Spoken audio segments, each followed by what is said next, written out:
Thanks for checking out this video. So this is my top 10 hidden gem films on Shudder, and I do need to tell you some of the rules that I kind of placed on this for myself.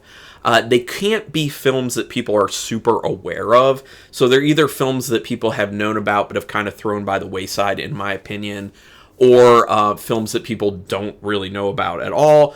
None of them could be films that have been brought back into the spotlight by someone like Joe Bob Briggs recently, and they all had to be English language films because I have another separate top 10 list that I'm going to be doing, which is all foreign language, like the top 10 foreign language films on Shudder at the moment. So look out for that one if you're interested in it. Also, I'm not doing documentaries on this list, but off the top of my head, 3 documentaries I would highly recommend for anyone who really likes them that are on Shudder. Scream Queen, My Nightmare on Elm Street, which is about Mark Patton's experience making Nightmare on Elm Street 2 and how terrible that was. Amazing documentary.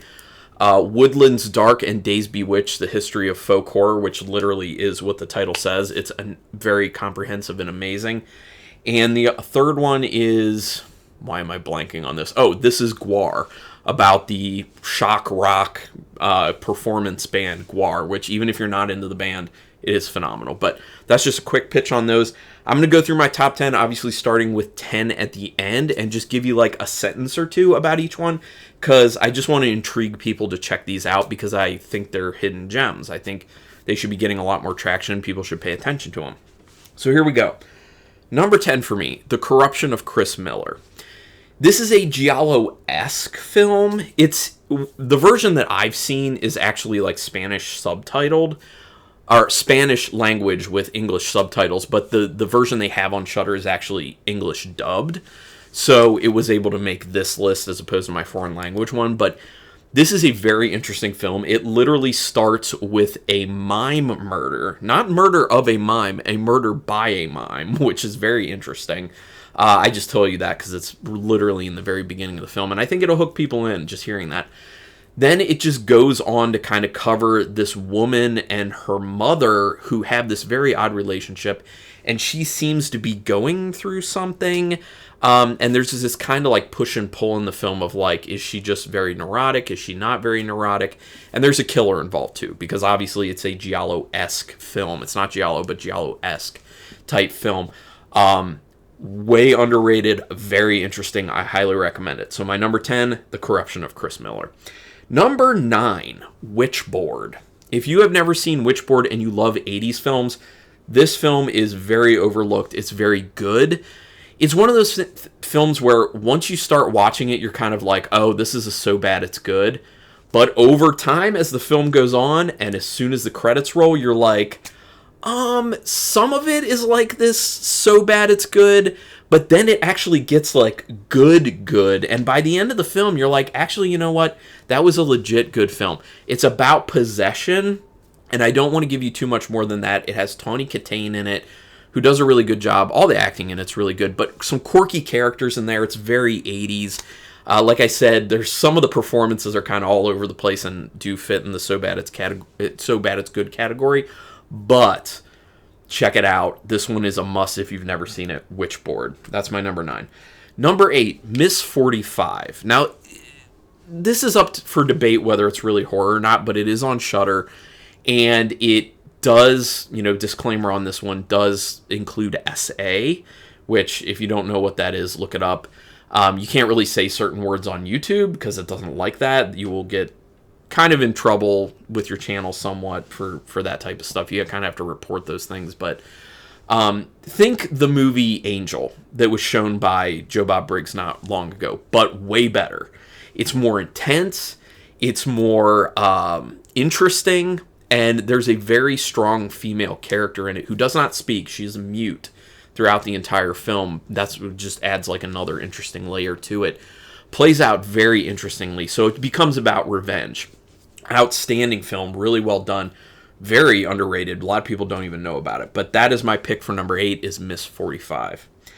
Number 7, Extraordinary. Now this is a horror comedy that deals more in like dry comedy. I think it's from Ireland technically. Has Will Forte in it though, so if you like Will Forte, he's very Will Forte in it. You should check that one out for sure. It's very charming. It's quite funny at times. It actually has a good story to it, and it has good horror elements to it with some good gore on top of that. It's really hard to get like the mix of horror and comedy right for horror comedies, but I think they did a great job with this one. And like I said, it's super charming. It's super fun.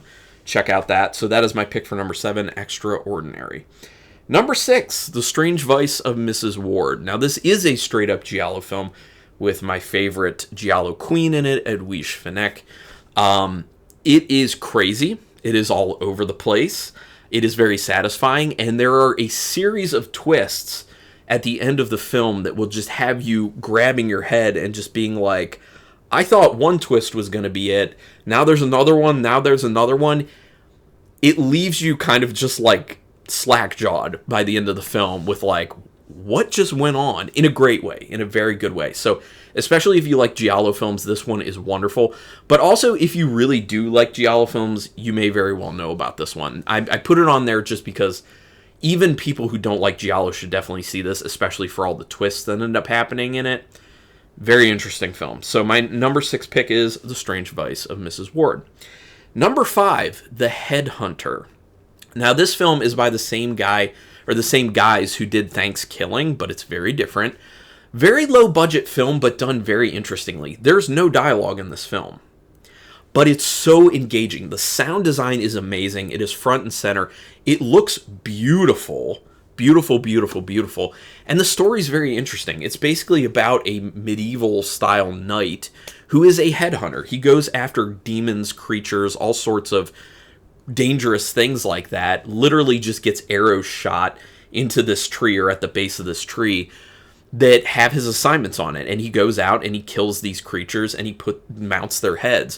So it then turns into a situation where there's one in particular that is super dangerous to him that ties into his past, a tragic past. But the film is so good, and the ending will really stick with you. It's really well done, especially for how low budget the film is. This one needs to be seen for sure. And with the fact that it's so engaging and there's like no dialogue is crazy. So number 5, The Headhunter. Number 4, The Void. If you have not heard about The Void, it is a must. It's by the same people who have done films like... What were the other ones that they've done? They've done films that are not very similar. I think they did things like Manborg, and it wasn't the same people who did Psycho Gorman. But this is a very different style film. They've typically done like horror comedies, like parody type films. This one, they wanted to go straight up horror. There are a ton of practical effects in it. It has to do with... Well, I don't want to say too much, but it's basically about a bunch of people who end up being holed up in a hospital that's closing down, and there are people outside who look to be cultists who are keeping them inside, so it creates this big sense of danger. Meanwhile, there are some other things, scary, crazy-looking things going on inside the hospital, and it's all about how these people deal with it. It builds and builds and builds until it has this awesome crescendo and a very satisfying end. It is a wonderful film. It looks amazing. It is crazy, and it is vastly underrated. If you have not seen The Void, you must. That is my number 4 pick. My number 3 pick, Evil Eye. This is an older film. This is a Mario Bava film. It is a giallo, a straight-up giallo, considered by many people to be the very first giallo film. It is in black and white, but it looks phenomenal because that's what Mario Bava was well known for, having a wonderful eye, having amazing cinematography, and being an excellent director, and it shows here. John Saxon is in it, so if you like John Saxon, you'll love him in this. He does a great job. Really interesting story, really cool. It's typical giallo, so I'm not going to go far into it. It's literally about, black glove killer. All giallos are, so I don't really need to go too much synopsis-wise into it, but it's gorgeous. It shows you a lot of interesting architecture in Italy. It has a very interesting ending to it, good twist to who the killer is. It's a beautiful, wonderful ride of a film, but it also feels relaxing at the same time for some reason. Probably because it's so beautiful. So my number 3 pick is Evil Eye.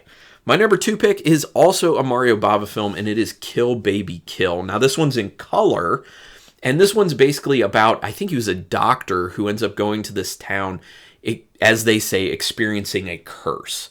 People dying, he's going to help out, And he starts to experience some of this interesting stuff, including this ghostly visage of a child who's very, very creepy and shot in a very interesting way. Obviously, it's a beautiful film because it's Mario Bava. A lot of cool color usage in this one, which you obviously don't really get in Evil Eye because it's black and white. The colors are amazing in this. It looks beautiful. It's really well acted. It's a cool, interesting, engaging story. It's a lot of fun. So my number 2 pick is Kill Baby Kill. Leading me to number 1, going way back, very old film that people probably have heard of, but a lot of people probably have never watched, The Cabinet of Dr. Caligari. Now, this is an old, I believe, German film. It is a silent film, but you do get, the title cards, or the cards with the dialogue and the storytelling in English, so you can go through it that way. It is very yellow looking because of the film, because it was so old. It's a really good story, and especially when you consider how old this film is, it's amazing. It's amazing that it looks the way it does. It's also very artistic in the sense that they drew on giant sheets of paper, like on the walls and on the floor, the sets. They drew the sets, and for that reason, it doesn't just look cool, it's so artistic and interesting, and you could just spend time just looking at that stuff. But the performances are really cool too, because back in the day when it was silent film, the performances had to be all physical. So they're very interesting. It's a lot of exaggerated movements, but it's really cool and interesting that way. And like I said, the story is actually really, really good. It's a great film. If you've never seen this film, it is a must. I mean, it's history. I mean, it inspired so many films to come after it, and it's wonderful. So that's why my number 1 pick is The Cabinet of Dr. Caligari. So hopefully people really enjoyed this list. If you want to give me some others that are on Shudder right now in October 2022, because that's when I was doing this for, go ahead and put it in the comments, other ones you want to throw out there. Also, if you just want to give your list, if you want to make up your own list and let me know what you would choose for your top 10, that would be cool as well. So yeah, comments. Do me a favor, hit subscribe to this if you haven't, or to my channel if you haven't. I appreciate that very much. It is quick, painless, costs you nothing, and I appreciate it greatly. Also hit the notification bell button, because then you'll know when I'm putting up new videos. And on that note, I have coming up my top 10 foreign language films on Shudder at the moment, and also a top 10 of the best So Bad It's Good films on Shudder at the moment. So I'm going to do those as well if you're interested. But thank you very much for taking your time to watch this video, and until next time, keep it brutal.